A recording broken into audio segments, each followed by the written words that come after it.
This week on Fish Ed, Jon and guest Steve Kuski reveal a guide-tested system you can use to track down supersized basin-running walleye and make them strike.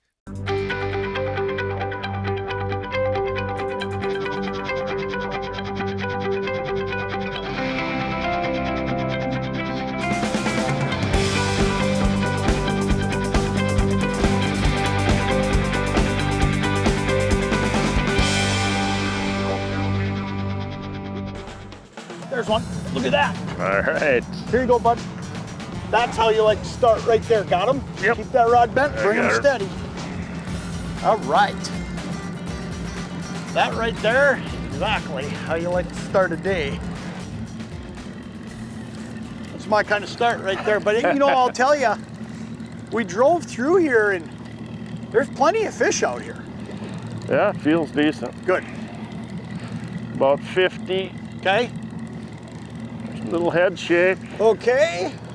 All the right signs. All the right signs. Little head shake. Lots of weight. Rod bent right away. I mean, I just put that thing in the rod holder. Whammo. Oh, it's a good fish, isn't it? Yeah. Yeah, you can tighten that drag a little bit if you need to, bud. Yeah. You know, first time out trolling of the year, deep water trolling. Might have to make a few adjustments to equipment just to get it all dialed in, you know what I mean? Yeah. Well, there he is, right up there. And decent fish. Yeah, good fish to start. Oh yeah, big fish. Not a giant, but you know what? Really nice one. Great way to start. Yeah, it is. All right. The moment of truth. Okay. Oh, baby. Stay on there. Go ahead and step forward a little bit or backwards a little bit. Yep. Right here to me. Look at that. All right. That's how you want to start a trolling season right there, brother. That's awesome. I'm gonna go right to the floor. I'm gonna unhook this fish. Nice fish. Hold that net up for me, would you? Look at that.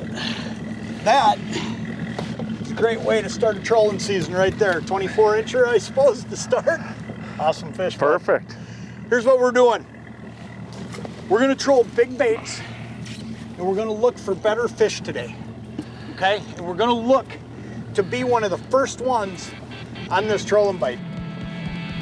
Oh, there's one. Oh yeah, this is a little better here. Better fish? Okay. Yep. That was right after a color change too. Yeah, switch to that purple with the orange. Purple one on there, yeah. But you know what? It's got the same orange belly that the gold one that I'm running has. A lot of times that can be the biggest difference is the belly color. Good fish? Yep. You see them? Look at them. Oh yeah. Big oh fish. baby. Big fish. Yep. Here we go. Let's finish it. Okay. Big fish. Don't Take your time here. screw with me now, buddy. You got as much time as that fish needs. Big fish. This is what we're after right here. Big fish. Nice walleye, bud. Giant. Oh. Giant. Giant Oh. fish. It's unhooked. Look at that. Giant. Giant fish. Steve, that is a monster fish. That's Congratulations, a beauty, man. buddy. That's a beauty. I'll tell you what, I'm just going to deal with this fish. You're not ahead. even going to have to get your hands dirty, but get in there. That's your fish, man. This is what we're after today. Giants. That is a monster. It is. Get out of here, big girl. You know, I'm gonna explain something to you because this is an important thing that I got to tell you, a lot of people don't know. When you see me let a fish go, especially after a battle like that, you see a lot of people lean down, they'll hold that fish by the belly and they'll hold it in the water. Well, when you're trolling, the problem is that you'll troll right away from that fish when you let go, and a lot of times that's when they flip belly up on you. So what you'll notice I do is I go ahead and I drop them in, and what happens is it's almost like that slap makes them go boom, and they take off. They realize something's going on.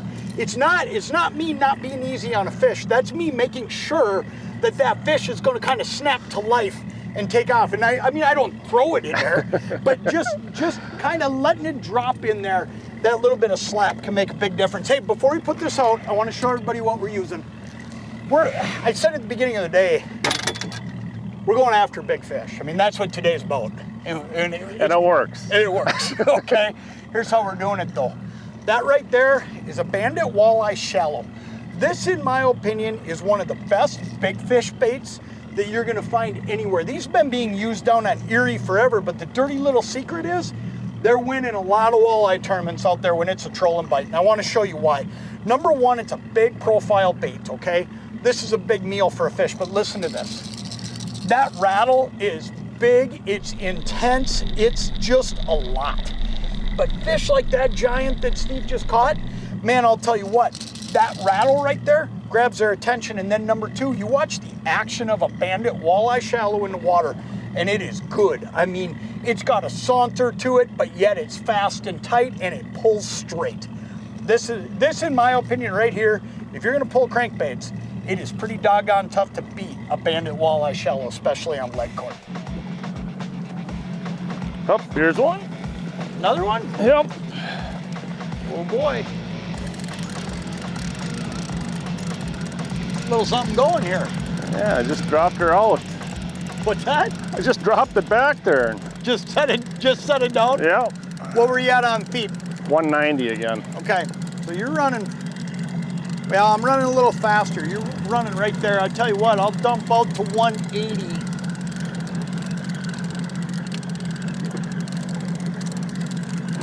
One of the things we were talking about a little bit before, but no matter what the size of fish with lead core, just keep that rod bent.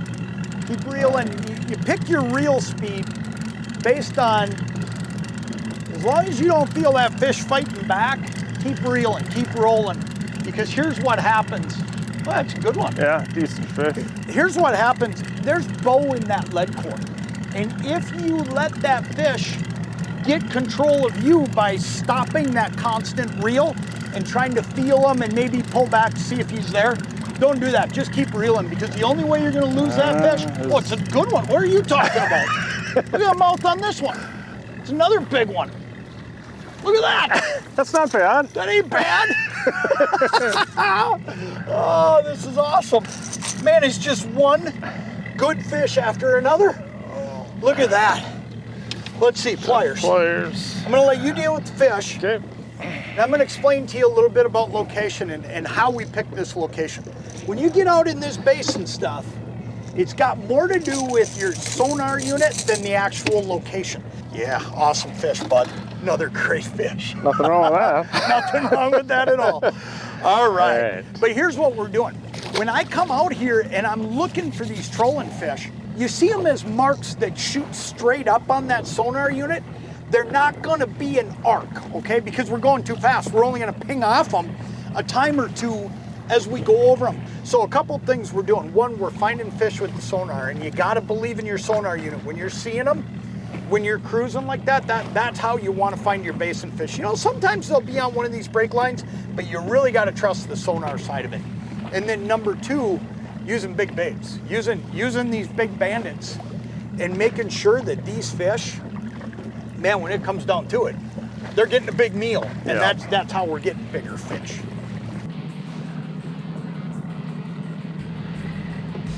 Oh, there's one there. Yeah. Got them? Yep. Man, they like that purple bandit, don't they? Yep. I might have picked her on this morning. My side got one right away on that golden orange, but man, that purple one. But I just think purple is just such an overlooked color. Purples and blues, and you know, it's funny because people will ask me, do you really got to have all those colors in crankbaits? And let me tell you something. I believe you do. I believe it makes a difference day in and day out. Boy, he's up a long ways out. Yeah. I do believe it makes a difference on any given day. I mean, Steve started with I'll show you the one that we started with on Steve's side.